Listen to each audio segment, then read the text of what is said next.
نو په دې ریل ګاډي کې په هر ډبه کې یو غسل خانه خلک پکې اودس ماتي. یو لوی سیټ ته هندستان کې په دې ګاډي کې سفر کوي. هغه غریب چې ورغه ټټېل نو ټټې ټوله ګنده وه. د کار قسم خلک ماشومان هم ورننوځي پکې اودس ماتي، لوی هم ورننوځي، ټوله ګنده وه. دا سیټ بار راووت. چې بار راووته نو بیا ورغې بیا بار راووته. مولانا حسین احمد مدني رحمت الله علیه پوه شو چې یاره دې غریب له خو اوس اودس ماتي زور ورکړی دی، خو معلومیږي دا چې ټټۍ ګنده ده، دې غریب پکې اودس نشي ماتو او تکلیف دی ورته. بس په خپله ورغې ټټۍ ته ورننوت. چې ټټۍ ته ورننوته پکې اوبه نشته، اوبه پکې خلاصې دي چې په هغې صفی وکړي. تاسو یقین وکړئ د دې سګرټ د ډبو دا ټوټې نه دي، دی راغونډې کړې او په هغې هغه ټټۍ پاکه او صفا کړه.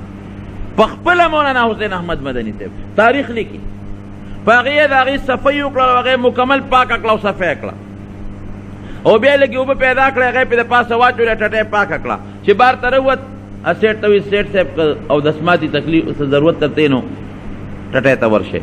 وی نه نه زه نه ورځم. وی نه یاره وی خو ګندره د خپې د ایښودو ځای پکې نه. وی ته خو ورشه وګوره که نه سړیه. چې هغه ورغې داسې لکه شیشې غوندې پاکه وه او داسې پکې مات. دا زمونږ د بزرګانو طریقه وه. او یو ځل ریل ګاډي کې روان دی، یو ځای کې جلسه ده د انګریزانو خلاف. خلک ورته په سټیشن استقبال ته ولاړ، دنیا خلک، ځکه یو ځای کې جلسه ده او په زرګونو خلک بلکې په لکونو خلک به ورته ناست وو. استقبال ته او سټیشن ته ولا خلک راغلي چې په دې فلانکي ګاډي کې فلانکي ټیم چې سټیشن ته کوم ډبره رسېږي نو دې کې مولانا حسین احمد مدني صاحب او دې به د جلوس په شکل کې مونږ بوځو جلسهګاه ته. چې هغه ډبه څنګه راورسېدله، خلک کې څوک یو ډبه کې سر په شیشه ورته کوي، څوک بله کې دې ګوري چې دې څه شو. او دې کې یو هندو د هندو سیټ دی، جلسې له سټیشن ته دله استقبال له دنیا راغلی دی. نو په دې سټیشن کې دا کولیانې کې دا خلکو سره سامان وړي، بکسونه مکسونه وړي. اوس دا سیټ غریب که یو ته وایي یاره ما سره سامان دی چې د کولی راله وګورئ، بل ته وایي ماله چې د کولی وګورئ سامان دی را سره. مولانا حسین احمد مدني صاحب خو پوه شو چې دا غریب به دا سامان څنګه وړي، ځکه دی خو په خپله د سامان د وړو دی نه، سامان ورسره ډېر دی او کولی شته نه. دا جلوس دا خلک ټول ماله راغلی دی، دی به څه کوي؟ وی سیټ صاحب کم خوا دا سامان وړي، خو هغې نه پېژني. وی فلانکي ځای ته وی زه به یې راسره یو سم. هغه پې دا ګمان وکړه چې دا به هم څوک مزدور به وي، نو بکس یې د هغه په اوږه کوه او بیګ یې وله ترخ ته واچوي، ته رانه مخکې شو زه پسې یم. اوس هغه سیټ هندو مخکې دی، مولانا حسین احمد مدني صاحب ته بکس په سر دی او بیګ یې ترخ ته اچولی دی ورپسې دی. او خلک اوس د دې استقبال ته څوک یو ډبه کې ګوري، څوک یې بله ډبه کې ګوري، څوک چې دی به کوم ځای کې وي. په لاره روان دی، اوس ته مخکې دی هغه هندو سیټ او دی ورپسې دی. چا ولیده او هلکه ای مولانا صاحب خدا دی مونږ یې په ډبو کې ګورو. یو هم ورمنډه کېږي چا به د بکس را وي تاسو صبر وکړئ زه راځم، بل هم ورمنډه کوي. یو خلکو استقبال دل راغی چې هغه هندو سیټ وکتل چې خدایه دا مې څه جرم وکړو، دا ما چاته دا بکس ور په اوږه کړی دی، خدا خو چې دله دا خلک استقبال ټول راغلي دي.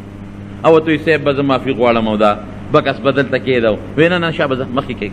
خلک هم ورته منت کوي، هم ورته وایي صاحب ما نه غلطي وشوه، زولی درته نیسم خدای دپاره. دا ټول خلک خو تا له استقبال له راغلي دي، دومره لوی سړی په نوم خو خلکو پېژنده، حتی هغه مولانا حسین احمد مدني. اوهو څه غلطي مې وکړه، بس داسې مهرباني وکړه چې دا بکس ما ته پرېږده. شابه سیټ صاحب مخکې شه شابه.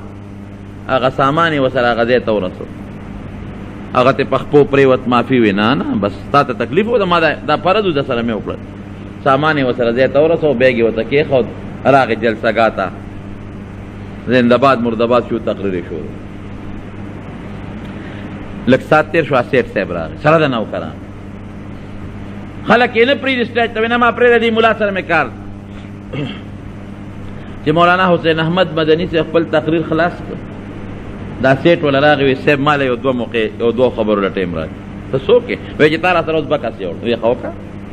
ای خلکه وایي زه سیټ یم، هندو یم د پلانکي کلي، دا ملا صاحب په نوم پېژنم خو لیدی مې نوم، ما ته د قولي ضرورت و، قولي مې پیدا نه کړ چې سامان را سره یوسي. دا ملا صاحب خو ما نه پېژن، نو دا هغه زما هغه بکس او هغه بیګ ما سره یوړل سره د دې نه چې دا دومره لوی سړی چې تاسو ولا ټول استقبال له سټیشن ته راغلی وي یاره معلومیږي دا چې دا سړی رښتونی سړی او د چې کوم مذهب دی دا رښتونی مذهب دی دا ما ټول خپل قام قبیله او نوکران راوستي دي او نن به زه هندو مذهب پرېږدم او ردی ملا صاحب مذهب چې اسلام دی په دې کې بر داخلېږم او کلمه د اسلام به ویم هغه سټیج باندې د هغه زرګو خلکو په مخ کې هغه سیټ هندو سره د ټول قوم او سره د نوکرانو الله پاک مسلمان دا د هغه ښه اخلاق او ښکلي مولانا حسین احمد مدني نو ښه خوی او ښکلي اخلاق دې کې جرونو کمه فایده ده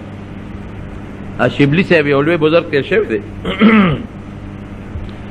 په لاره تېرېده نو یو اونې والا آواز ورکه اونې غیبي آواز ورته وشو یا شبلی کن مثلی اے شبلی ما پشان شه چې داسې یو خوا ګوري بل خوا ګوري داسې ګوري څه نشته خدای آواز چا وکړه چې دا ما پشان شه بیا روان دی بیا ورته آواز وشي یا شبلی کن مثلی اے شبلی ما پشان شه د بیا وکتل چې دا به څوک سړی به وي هلکه دا خو سړی هم نشته پیرې به وي څوک به وي وی ته څوک یې ته چې ستا په شان شم یو اونې والا آواز ورکه اونې وی دا پلان کې ونه تا سره خبرې کوم زما په شان شه دی ورته ودرېد وی ستا په شان څنګه شم تا کې څه چل دی چې ته وی زما په شان شته وی ما کې یو کمال دی داسې کمال ځان کې پیدا کا نو شبلی صاحب ورته وی څه کمال دی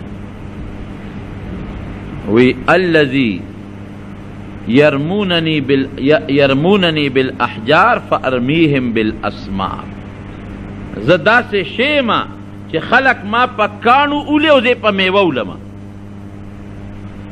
اونه چې اولي اونه کې بره امونه دي او ته په کاڼي اولي اونه درته څه شی راغورځوي تا کاڼي وویشته څانګه دې زخمي کړه اونه دې زخمي کړه هغه د کاڼي په مقابله کې تاله د هغې په عوض کې ام راغورځوي یا د خرمانه بوټی دی ته په چوکه ووی ګوره غزار والا ورکې اده ته میوه راغورځوي وی زه هغه شی یم چې دا خلک ما په کاڼو ولي او زه په میوه ولم زما په شان شه څه مطلب که څوک درته کنزل کوي په کاڼي دې ولي غیبت دې کوي چغلي دې کوي ته ورسره ښه سلوک کوه چاته بد مه کوه اونې په شان شه په کاڼي دې ولي میوه ورکوه شبلي صاحب ورته وایي چې ته دومره تا کې دومره ښکلي صفت دی چې تا خلک په کاڼو ولي او ته په میوه ولي نو بیا دا خلک دې سوځوي ولې په تبر چې دې څوک وي راو دې غورځوي ستا بیا الله حفاظت ولې نه کوي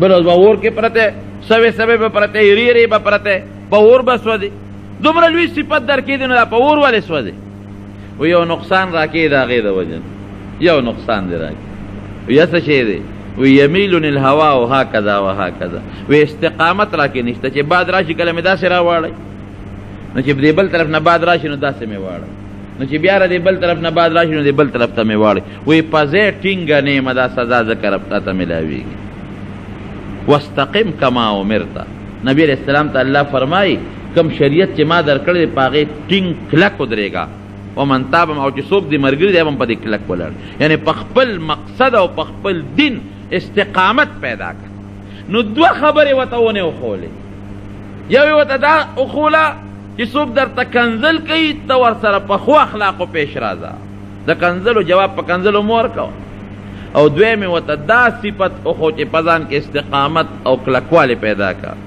چې مونځ کې پرېږده ما په هغې مستقیم اوسېږه روجې نفلي باید سړی عبادت شروع کړي څو ورځې پسې پرېږدي روجې به شروع کړي څو ورځې پس هغه پرېږدي بیا ګیره به پرېږدي څو ورځې به پټینګي استقامت پکې نه بل ورځې بیا وخورئ